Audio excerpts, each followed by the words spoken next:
इधर देखिएगा।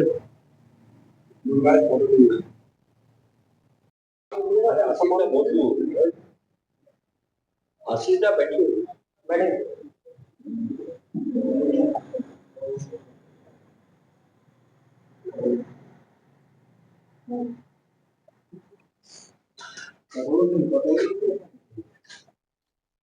समझ लिया।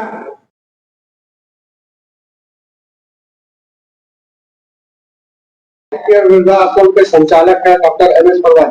सर आज क्या प्रोग्राम है सर? अपार हर्ष हो रही है आपको ये कहने में कि जितना भी तराशोगे ये और सेवा होगा, परवाज वो पौधा है काटो तो हरा होगा। बहुत खुशी की बात है कि हम कहीं के कमेंट पर ज्यादा ध्यान नहीं देकर मैं अपने वृद्धाश्रम पर ध्यान दूं और जवाब वहीं से मिल जाएगी कि वृद्धाश्रम की जब उन्नति होगी। मेरे लिए माने कुछ और नहीं है, मेरे लिए बुजुर्ग, बूढ़े, माँ बाप, पिता, इससे ज्यादा कोई सर्टिफिकेट्स की कोई जरूरत नहीं है, ये दे सकते हैं। ये सौभाग्य हमारी बात है कि हमारी टीम काफी मजबूती के साथ, और ये सौभाग्य है कि सिर्फ बिहार और बंगाल राज्य के नहीं,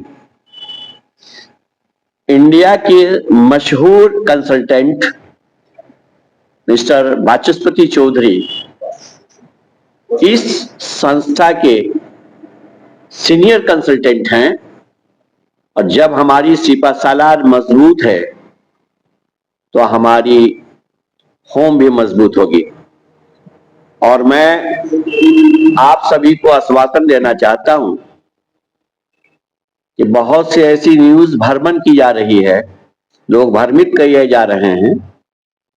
सच्चाई ये है कि एक दिन केवल इन तमाम वृद्धों को खाना खिलाकर जो विरोध की बात करते हैं वो देख लें एक बार। शायद हमें लगता है कि ये पैसे नहीं पूरे कर पाएंगे। अगर आप किसी वृद्धों को नहीं कर सकते हैं तो प्लीज कमेंट नहीं कीजिए, मगर मैं उनको भी बधाई देना चाहता हूं कि जो हमारे विरुद्ध कुछ न्यूज निकाले हैं और ये हमें मजबूत करने का काम किए हैं। मैं उनकी दीर्घायु की कामना करता हूं।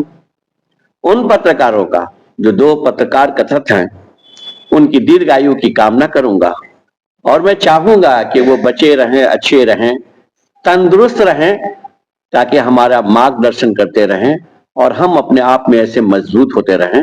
मुझे बहुत गर्व है कि वाचस्पति चौधरी जी वृद्धा आश्रम का सीनियर कंसल्टेंट हो, क्योंकि ये अच्छी तरह जाना जाता है कि कुछ पुराने लोग हैं यहाँ पे, वो अच्छी तरह जानते हैं कि वाचस्पति चौधरी उस शख्स का नाम है कि जो देश विदेशों में जिसकी प्रोजेक्ट कभी खारिज नहीं जाता है, कभी खाली नहीं जाता है।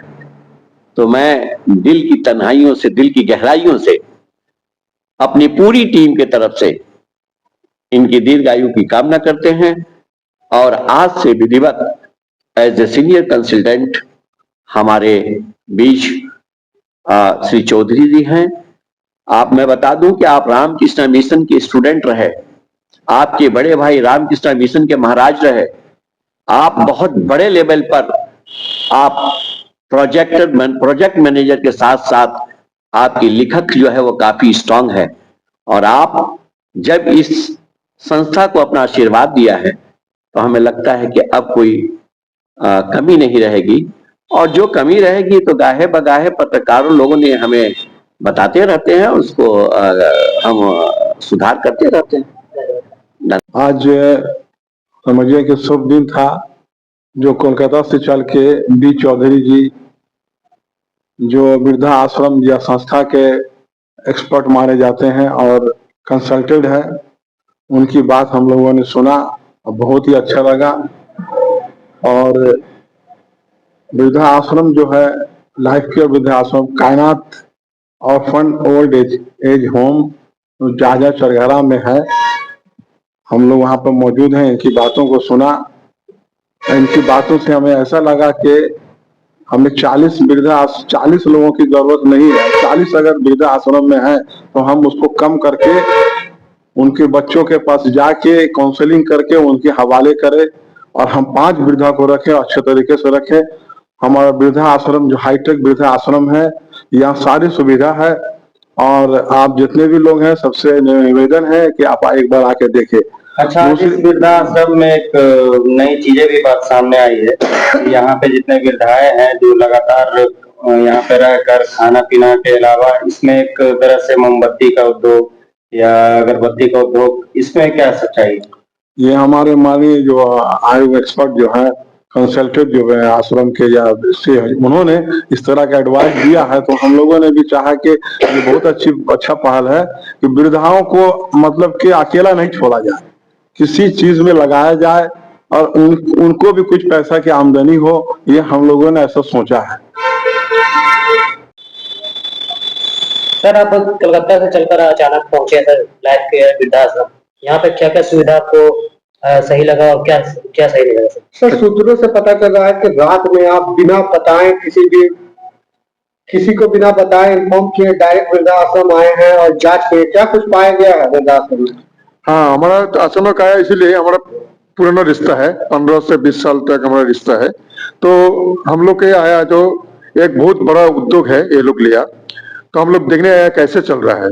मैं ट्रेन से उतरने के बाद I have come here directly and I have talked to the old people, how they are staying, what are the facilities available, and सारे पेपर वगैरह भी नहीं देखा। तो टेक्निकली थोड़ा जो सुधारना है मैं बता दिया, और मैं जो देखा ये सारे लोग बहुत सुविधा लेता है और हम लोग इसको आगे बढ़ाना चाहता है और 3 डायमेंशन में काम करेंगे। मैं उसको एडवाइस दिया आज क्या ना, हम लोग कम्युनिटी में काम करेंगे बुजुर्ग लोगों के साथ और चिल्ड्रन के साथ में काम करेंगे, उसको अवेयर करेंगे, एडुकेट करेंगे how they will look after their grandfather, grandmother and their fathers, mothers, and side by side we will educate the community to look after their father, mother and their children, etc. And also I advise them to run a small old age home. For example, I have indicated them that to run Vridhashram is not our motto. Its motto is to create awareness among the larger people, the larger community, so that they can look after their old people in the community itself. And whenever they are staying in the old age home, so they should be engaged some sort of work, because 60 to 80 years, it is also some sort of productive age. They can be involved in some sort of activities like gardening, to making candle, agarbatti, or some paintings, etc., etc., so that they will enjoy it. Besides, they will also engage in prayer. They are discussing on Samait, Ramayana, Mahabharata, etc., etc., so that they can feel it is their home. Home, they are staying, they have left their own home, but they should feel here it is also their home. So they are going direct in a good direction, and I will come back again after 3 months, and I have also given advice them that they should communicate or they should take contact with the government authorities, panchayats and police authority, etc., so that some other problem from outside are not creating some mistake or some misunderstanding, etc. So this is all. Sir, any problem with Vridhashram, sir? Any Problem? No, problem is not like that, but sometimes some old people are willing to go back for a few days, for 10 days and for 5 days, and they are not coming in time, but they are coming. Somebody has told marriage ceremony, they will attend their marriage ceremony, etc. So I have told them, advised them, okay, you leave them, but prepared records when they will go, when they will come, and I have also given advice to them that they should maintain individual file. ठीक है, individual file, so that we can assess their performance, their regularity, all the things. तो यहाँ पे performance देखे हैं sir, 10 में से कितना नंबर आप देना चाहेंगे? अभी तो 8 मिल जाएगा. Yes.